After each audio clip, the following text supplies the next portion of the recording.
कि एक जोरदार नारा गड़ी खुदा बख्श भुट्टो से पूरे मुल्क तक पहुंचना चाहिए।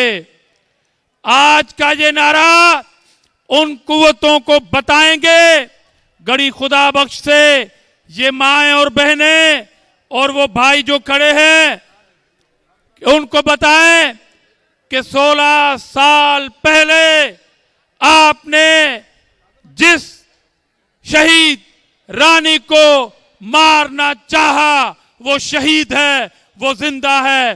तो आए मिलके उन सब कुव्वतों को बताएं, जिंदा है बीबी, जिंदा है बीबी। अच्छा, ये नारा मैंने तो सुन लिया, मगर ये नारा पूरे सूबे से होते हुए इस्लामाबाद तक जाना चाहिए और पूरी दुनिया तक जाना चाहिए कि जियाले क्या कह रहे हैं। जिंदा है बीबी, जिंदा है बीबी, जिंदा है बीबी, जिंदा है बीबी।